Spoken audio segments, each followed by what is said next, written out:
Je suis fier d'être à la tête d'un grand mouvement populaire qui s'emploie à rendre à la France son honneur et sa grandeur. Les cosmopolites ne pourront pas arrêter ce grand mouvement. La force du peuple français les obligera à reculer.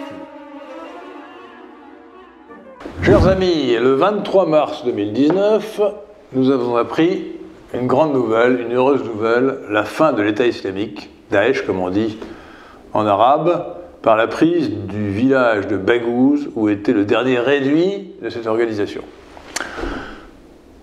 L'État islamique pourra continuer peut-être comme organisation terroriste, clone d'Al-Qaïda, d'autant plus que son chef historique, son calife, Anwar al-Baghdadi, est toujours en circulation, semble-t-il. Enfin, on a dit qu'il avait été tué, mais sa mort n'a pas été démontrée.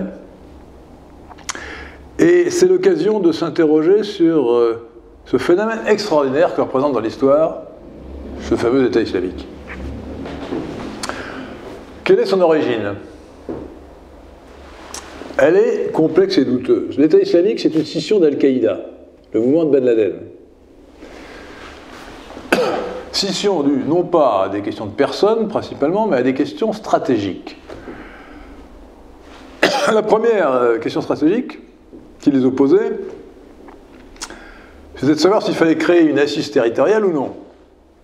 Al-Qaïda considérait que c'était impossible de garder un territoire et de le diriger comme un État. L'État islamique a voulu démontrer le contraire et a réussi à le démontrer pendant 5 ans. Et finalement, c'est Al-Qaïda qui avait raison. Il y avait une autre question stratégique beaucoup plus intéressante, peut-être, ou aussi intéressante, c'est la rigueur doctrinale de ces sunnites fanatiques. Vous savez que dans l'islam, il y a 3 catégories, depuis la bataille de Siffin en 657 après Jésus-Christ. Les sunnites, 85%, les chiites, 15%, et les kharidjites, 0,1%. Et donc, les sunnites de stricte obédience tiennent les chiites pour des apostats. Or, selon la loi musulmane, un apostat mérite la mort. Par conséquent, pour ces extrémistes de l'État islamique, tout chiite mérite la mort. Un apostat, c'est pire qu'un infidèle. Un juif et un musulman peut, ou un sabéen, s'il en existe encore, peut prétendre au statut de protégé de dhimmi, mais pas l'apostat. Si bien que l'ennemi principal de l'État islamique, ça n'était plus l'Occident, ça n'était pas Israël, c'était les chiites. Ce qui a permis à cette organisation de se développer en Irak, parce qu'après la chute de Saddam Hussein, la démocratie imposée par les Américains, un homme, une voix, a abouti en Irak à la victoire électorale et la victoire politique des chiites, qui formaient 60% de la population. Rappelons qu'en Irak, grossièrement, il y a 60% d'arabes chiites, même religion que l'Iran voisin, 20% d'arabes sunnites et 20% de Kurdes, en général sunnites, mais parfois chiites. Et ce sont les arabes sunnites qui ont toujours dirigé l'Irak, même du temps de l'Empire ottoman en collaboration avec les Turcs. Et les chiites se sentaient opprimés, et donc en quelque sorte ils ont inversé l'oppression, et ce sont après l'intervention américaine, l'agression américaine, l'invasion américaine, ce sont les arabes sunnites minoritaires qui se sont sentis brimés. D'abord ils étaient évidemment humiliés, effrayés d'avoir perdu, et ils trouvaient insupportable d'avoir perdu leur pouvoir de minorité dominante, mais ils sont devenus une minorité opprimée. Et donc ils se sont jetés dans les bras de Daesh, de l'État islamique, qui a pu récupérer, aussi bizarre que ça puisse paraître, une grande partie des cadres du parti Baas et de l'armée disloquée, de l'armée irakienne disloquée par les Américains. C'est ce qui explique le succès extraordinaire au départ de l'État islamique, qui a pu s'emparer de la moitié du territoire de l'Irak, notamment de la grande ville de Mossoul dans le nord, et qui a pu installer une capitale à Mossoul. Et puis, à la faveur de la guerre civile syrienne, dans le pays d'à côté, capitale Damas, l'État islamique a pu envahir et occuper une grande partie de la Syrie, a proclamé l'abolition des frontières et a proclamé un nouvel État. Alors il faut bien comprendre que le succès de l'État islamique a des origines suspectes. Il est plus que probable que les Américains et les Israéliens ont favorisé l'État islamique au départ, avant de le combattre. Je vous rappelle d'ailleurs que du temps de l'Afghanistan soviétique, communisé, les Américains avaient armé les talibans et avaient armé les futurs maîtres d'Al-Qaïda comme Ben Laden. Ben Laden a commencé par être un agent de la CIA. Et bien là, dans le but de faire pièce à l'Iran, Israël et les États-Unis ont au départ favorisé, directement ou indirectement, par l'intermédiaire de leurs protégés saoudiens, koweïtiens, etc., la naissance et le développement de l'État islamique. Et puis, il faut dire aussi que pour Israël, il y avait un intérêt stratégique évident. J'ai lu d'ailleurs 2 articles d'agents d'influence israéliens. L'un, c'était Alexandre Adler, qui écrivait dans le Figaro. L'autre, c'était Daniel Pipes, qui écrivait en ligne, sur Internet, et qui disait à l'époque, en 2011, au début des fameux printemps arabes, qui disait, il se trompait évidemment, le régime d'Assad ne va pas tenir longtemps, mais il faut que ça dure le plus longtemps possible, cette guerre civile. C'est notre intérêt, l'intérêt de l'Occident. Il voulait dire l'intérêt d'Israël. Parce que l'intérêt d'Israël, qui est entouré d'Arabes musulmans, c'est de diviser. Son intérêt est évidemment que l'hostilité entre les sunnites et les chiites puisse durer le plus longtemps possible. Les chiites ne sont que 15% de l'islam mondial, mais ils sont beaucoup plus nombreux relativement au Proche-Orient. Ils sont majoritaires en Irak, ils sont 40% de la population au Liban, et ils dirigent la Syrie par la minorité alaouite.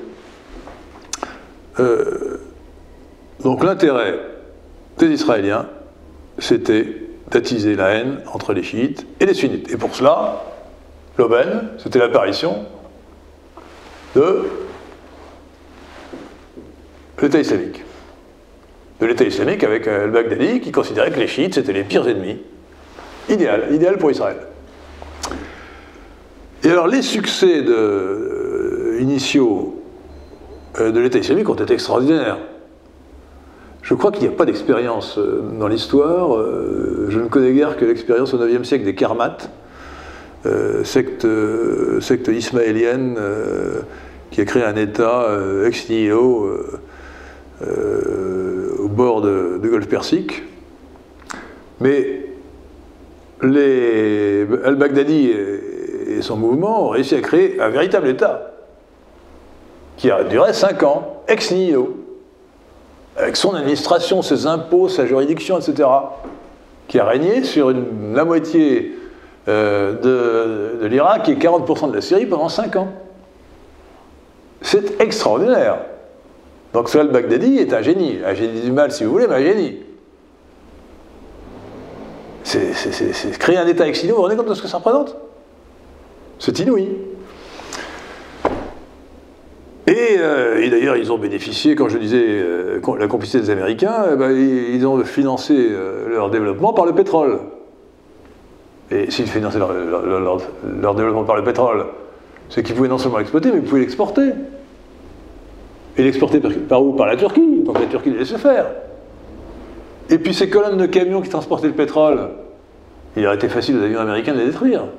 Et pourtant, ils ne le faisaient pas. Ce sont les Russes, les premiers, qui ont attaqué les camions citernes d'al-Baghdadi. Et puis al-Baghdadi a commis une erreur stratégique considérable. Un jour, il a dit « Je suis le calife ». Alors il faut savoir que dans l'islam, il y a un seul calife. Calife, ça veut dire successeur de Mahomet. Donc le calife a, s'il est reconnu comme tel, autorité sur tous les musulmans du monde. tous les musulmans du monde doivent obéir au calife, comme ils ont obéi à Mahomet. Et à partir du moment où ils se proclamaient le calife, il affirmait son autorité sur le roi d'Arabie Saoudite et sur tous les potentats musulmans du monde. Alors évidemment, le roi d'Arabie Saoudite, protecteur des lieux saints de Médine et de la Mecque, ne l'entendait pas de cette oreille. Et à partir de ce moment-là, évidemment, il s'est aliéné ses soutiens arabes, non seulement évidemment l'Arabie Saoudite, mais aussi la Fédération des Émirats Arabes Unis, le Koweït, le Qatar, et il s'est mis tout le monde à dos. Donc il a été victime de ce qu'on appelle en grec l'hybris, la démesure. Il a cru qu'il... Alors ça lui a évidemment à court terme permis de faire venir du monde entier des Tchétchènes, des Français convertis à l'islam, des Ouzbeks, etc., qui sont venus de partout gonfler ses rangs. Mais cet avantage était largement compensé par le fait qu'il a perdu tout ce soutien extérieur. Et à partir de ce moment-là, d'autant plus qu'il a déclenché des opérations terroristes, il a été considéré comme l'homme à abattre et le mouvement à abattre. Et le rapport des forces était tel que le pronostic réaliste d'Al-Qaïda s'est vérifié, il ne pouvait qu'être écrasé. Voilà. Alors, j'entre pas dans les détails, la manière dont ça s'est passé est très complexe. Il a fallu que les Américains utilisassent les Kurdes pour réussir à détruire l'État islamique. Et aujourd'hui, il est donc éliminé territorialement, il n'y a plus de territoire de l'État islamique. Il y a des cellules dormantes ou des cellules actives un peu partout en Syrie et en Irak, mais rien de comparable avec ce qu'il a pu être, et surtout ce qu'il espérait être. Donc on a affaire à un génie fou, Noir al-Baghdadi, qui a lancé un projet démesuré, qui ne pouvait qu'aboutir à une catastrophe, de son point de vue. Mais cet épisode de l'histoire du Proche-Orient et aussi de l'histoire du monde est très passionnante parce qu'elle révèle des complexités du Proche-Orient.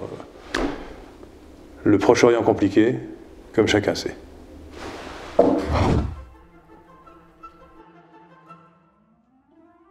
Je vous invite à mettre un pouce bleu sur cette vidéo pour la partager et à vous abonner à ma chaîne si ce n'est pas encore fait.